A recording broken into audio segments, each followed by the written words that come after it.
ॐ सभायै नमः। ॐ गणानां त्वा गणपतिं हवामहे कविं कवीनामुपमश्रवस्तमं ज्येष्ठराजं ब्रह्मणस्पत आनः ब्रह्मन्मृतिभिः सीदसादनम्। ॐ श्रीमहागणाधिपतये नमः। रूपेण संस्थिता नमस्तस्यै नमस्तस्यै नमस्तस्यै नमो नमः। Ugadi, Samvatsarani, Lunar New Year, Gudi Padwa, by whatever name you celebrate, and best wishes for the new lunar year, Vishwavasu. The year that started yesterday, actually technically it was yesterday, today is actually Vidya, the second day of the lunar year. This lunar year started during the eclipse, during a solar eclipse. And it started with a Shaktagraha, 6 planets conjoining in the sign of Pisces. So this is a very interesting year.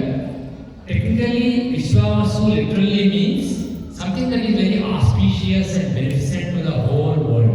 So it's a very auspicious year just by name, but we have to look at the planetary positions, etc., to judge how the results of the year will be. So that I will do in this session. Just to put things in perspective, based on Hindu cosmology, 1,655,885,126 years have passed in the current creations. Many creations have come and gone in the past, but in this current creation, it is basically more than 1.5 billion years. And this is very close to what modern science says. And this is the number that is given in our scriptures. And it is in Kali Yuga, this is 5,000, in the current Kali Yuga, it is 5,126 years. 126 years past, it is 527 years basically.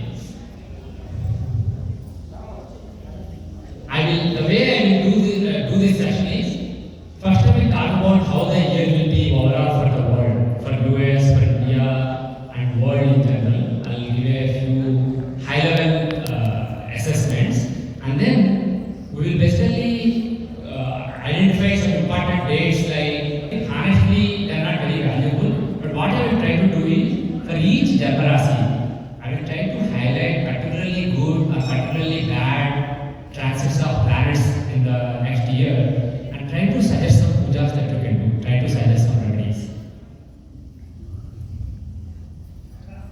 So, from a long-term perspective, the period from 2020 till 2036 is a period of major geopolitical transformation and upheaval for the world. It will be a painful time for humanity and in general all dwellers of this world. But in the end, there will be a more sustainable and harmonic equilibrium in the world by 2036. So we are in the middle of a very transformational period, and within this period, 2020, 2021 were a very unstable and chaotic period. 2022 and 2023 were a somewhat normal, back to some kind of normalcy kind of period. And 2020, last year in my panchanga sravanam, I said that 2024 is a transition period from being normal to being abnormal again. So unfortunately, 2025 and 2026 are not really a very pleasant time for the world. These are very destabilizing, highly destabilizing and chaotic time for the world. As I mentioned earlier, this year started with a solar eclipse, in the middle of a solar eclipse, and also it started with a Shaktagraha, 6 planets being together in the sign of Rasi. Usually, such things indicate that there can be some natural disasters like hurricanes, tsunamis, earthquakes, etc. around that time period. So that is one. We already had one incident, unfortunately, in Myanmar and Thailand. Hopefully, no more such events. But it is possible. A couple of weeks before and after, some big natural disasters are possible. But more importantly, this kind of transits, the next 3 months are a very unstable period for the world. There can be some developments which will play out over us, and we can just pray to God and hope that everything is. And one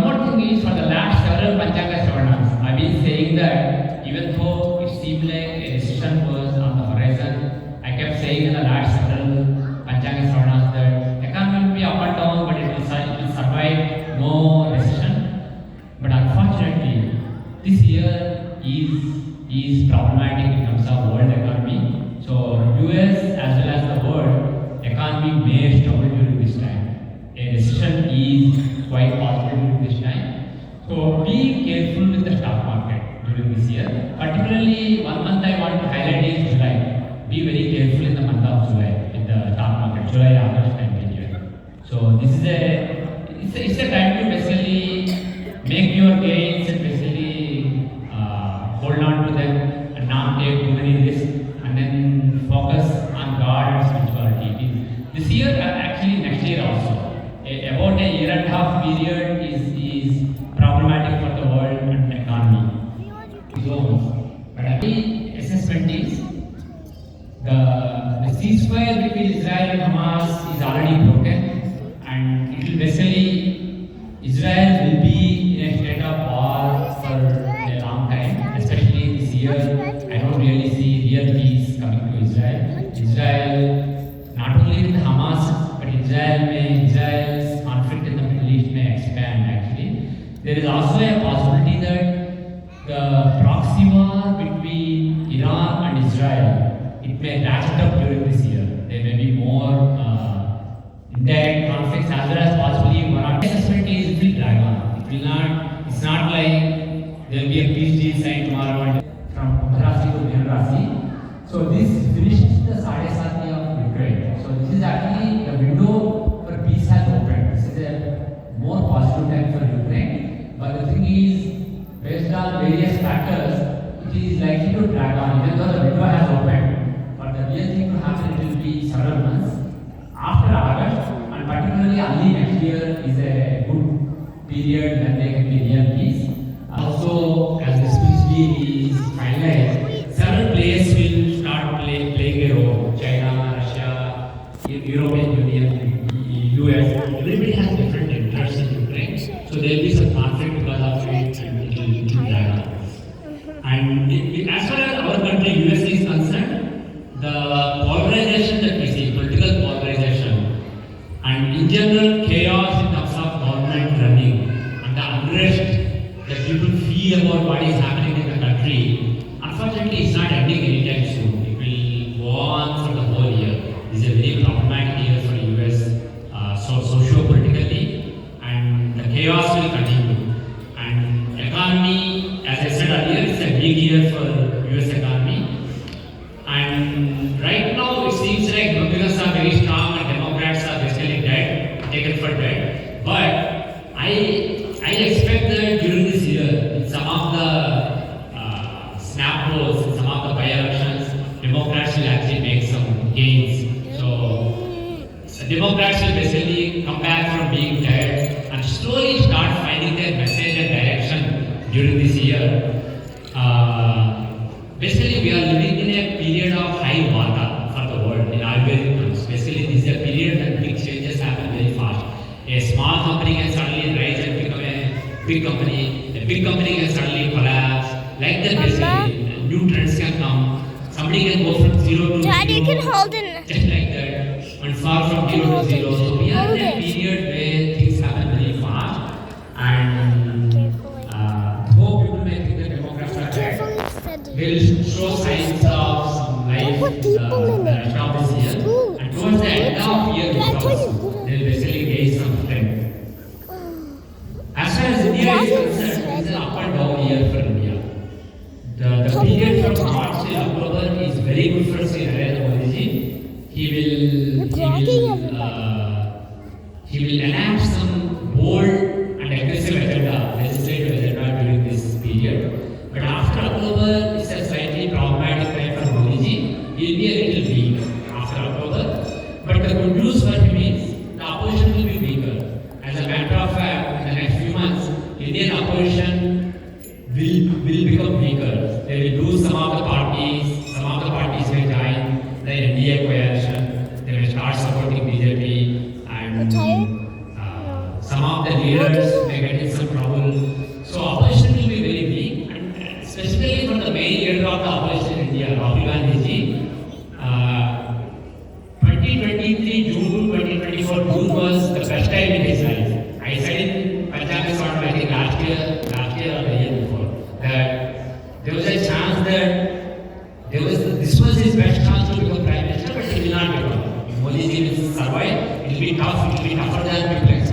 everybody will survive. And that is what happened. But the year after that is a moderate year for Rahul Gandhi, and in June 2025, a really terrible year will start for him. So there is no danger to Narendra Modi's government, but there will be some tension that he will have to deal with. And another thing is there is a possibility that India may get involved in some war during this year. India has been steering clear of all conflicts, but there may be a war in India's neighborhood during this year. So India has to be prepared for that during this year. But not with China, with a smaller war. And Russia will be very aggressive during this year, and they will try to drag on the Ukraine peace deal and try to lock in more gains during this time. And Putin will play a very smart game. Putin, China and Russia alliance and the US-Europe alliance has been strong for a long time. And US is trying to break the China-Russia alliance by making some pro-Russia moves. And at the same time, Russia will basically try to be somewhat friendly with US and also keep the relationship with China and play both of them against each other. So Russia will do a very good job. And Russia will be aggressive in the larger Eurasia. Apart from Ukraine, they will basically threaten some more countries. No war, but basically the countries on the border will be very during this year. And in Ukraine, there is a chance of change of leadership during this year. It is possible that Zelensky will be replaced by somebody as the peace deal becomes consolidated. And China will have some severe economic troubles during this year, and particularly after October this year, the coming few months will be really critical for Chinese economy. China will be in trouble, but at the same time, the tension between US and China, not only on account of the tariffs, because everybody is dealing with tariffs, even friends are dealing with tariffs now, friends of US. So it's not just tariffs. Taiwan, control of the semiconductor industry, all these things will really ratchet up the tensions between China and US. So the Cold War between US and China will reach new peaks during this year. And it will keep going on like this for a couple of years before there's a real conflict. I'm tired. I'm surprised this year. I'm tired. US make a determination. Anya, I'm tired. Start praying for it under the hood, basically. Not directly, not in the media, but basically they start planning for a big conflict. Not necessarily just a military conflict, but cyber, military, all aspects. Actually, last few years were also bad, but this is a particularly bad year for Pakistan. Pakistan can get involved in a couple of wars with India, possibly with Afghanistan. There can be a war, and Pakistan will be in serious trouble. And I mentioned earlier that within this decade, Pakistan will disintegrate into multiple countries, and the seeds for that will start this year. And it is possible that Pakistan is in serious trouble. P as in Paul, B as in Victor, R as in Robert, 108. So if you go to the channel, I put out a video last night with the more detailed panchanga, a 1.5 hour version. So anything that you miss here, you can see there, and also it gives more details there. So we'll do some of the standard results now. So the planetary cabinet, for each year, one planet is the king, one planet is the minister, and all that, and there are some standard results within the Shastras. So we'll do them now. The king for this year is either Saturn or Sun. It is Sun in India, it is Saturn in US. So both of them are Purva Grahas. Sun basically shows, as far as India is concerned, a strong, confident leader. One day, half one day, he's empty one day. So like that, basically they are very loving. They don't stand on their own. They keep Mars. So for various Mars, grace like Turda, grace that increase heat in the body, this is a good year for them. Arghadipati is Sun. Arghadipati means prices, and Sun is a Belgian man.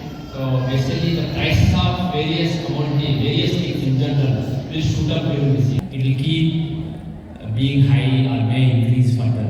So this is a bad year for prices. Meghadipati is rains is sun. So rains will not dry, juicy commodities like ghee, oils, etc.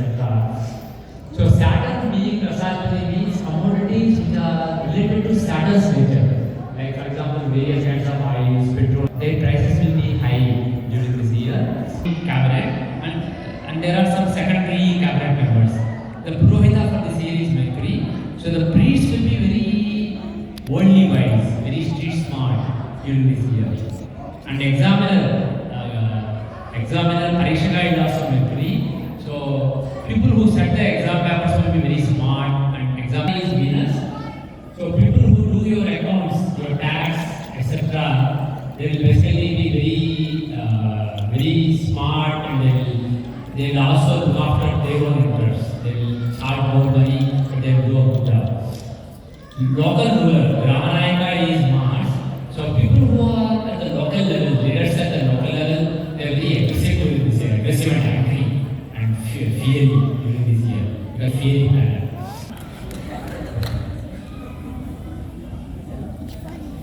Ashwadipati is Surya.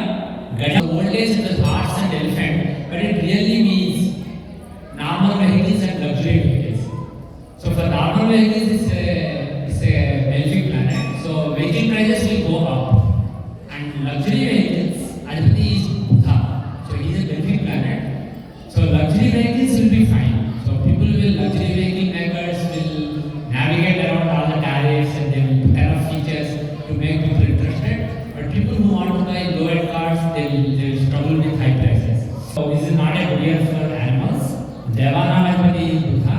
So gods will give good results if you pray to them. Gods will be transactional during this year. The lunar is sun. So people, both men and women, will be more proud, more confident during this year. Vastrapati is Shukra. So a lot of beautiful clothes will be available. It's a good year for designing nice clothes. Ratna is Mars. He is a malefic planet. So this is a bad year for trees. But trees will be an environment. So these are people who are highly qualified, who are very proud of themselves, who are confident they will do well. But in general, sun being a malefic planet is not a great year for employment. So there may be some problems with the employment situation. Cowherd is Yama. So Pushpalaka is Yama, which means it is not a good year for animals, domestic animals also. And just remember a couple of things.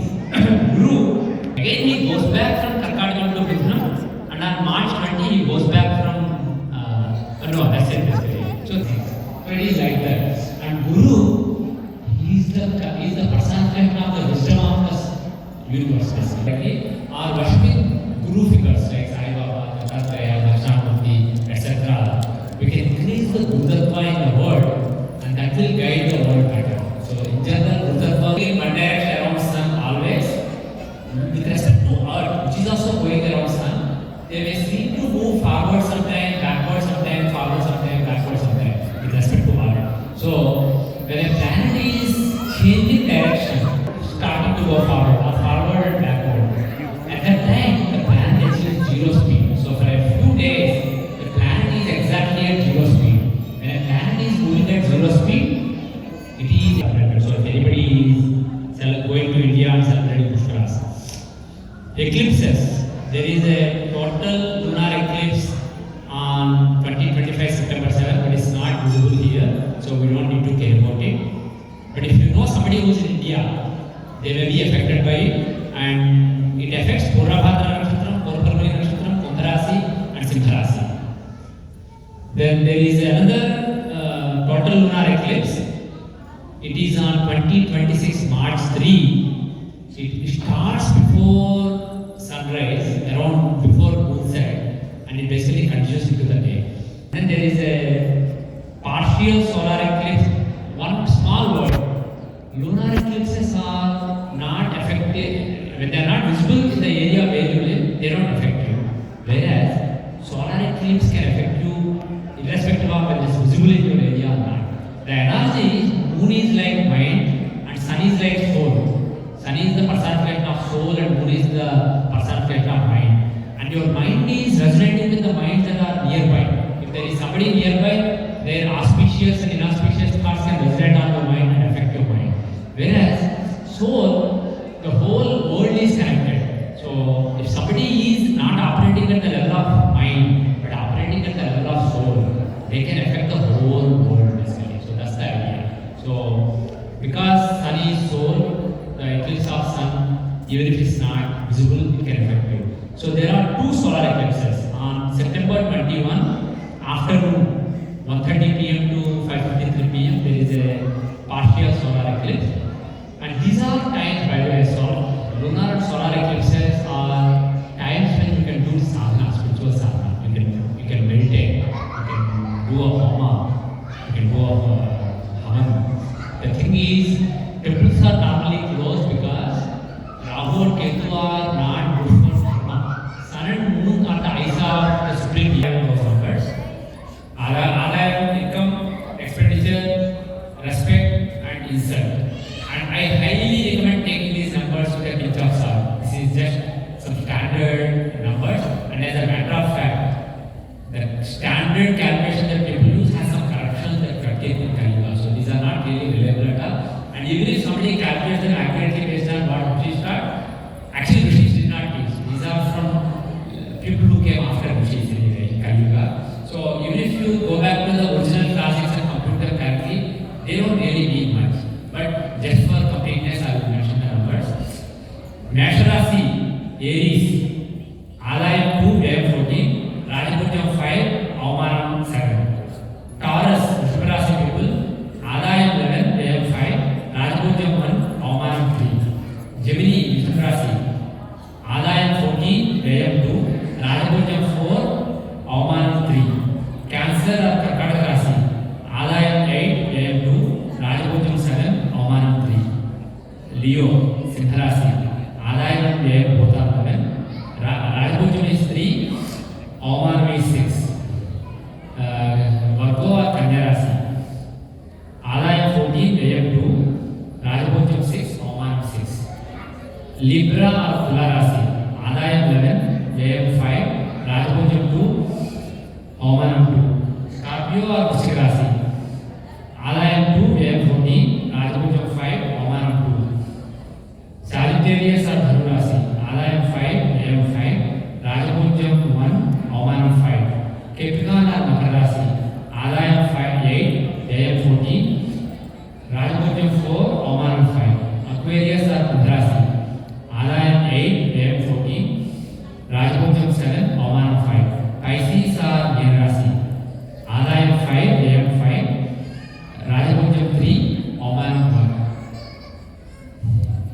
Now I will give you another standard numbers based on 27 nakshatras. So if you know your moon star, you can use that. Actually, the way you have to use is, for each star, I will give you 3 numbers. What you should do is, the first number you should see from your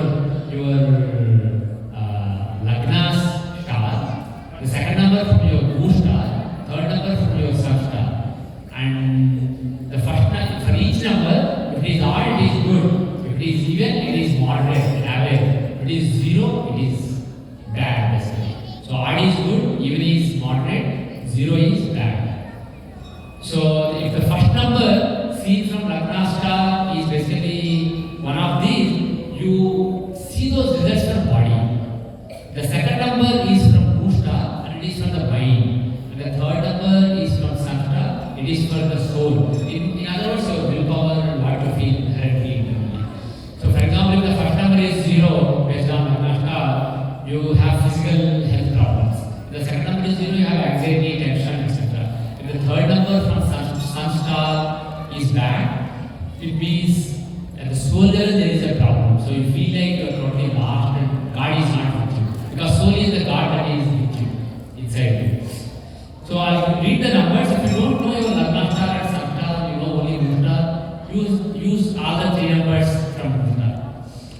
Ashwini 301, Bharani 614, Kritika 122, Rohini 400, Margasira 713, Adra 221, Purnarvasu 504, Pushya, Pushami 320, Magha 603, Purva Falguni, Falguni, Uttara Falguni 424, Asta 702, Chitra 210, Swati 523, Vishaka 001, Anuradha 314, Yashta 622, Mula 100, Purvashadha 413, Uttarashadha 721, Sravanam 204, Dhanishta 512, Chaturshak 020, Purvabhadra 303, Uttarabhadra 611, Revati 124. These are the numbers. And if you missed any of these, you can go to my channel, YouTube channel PVR Vajirwait, and look at the video. And I put it just last night, late night. I will add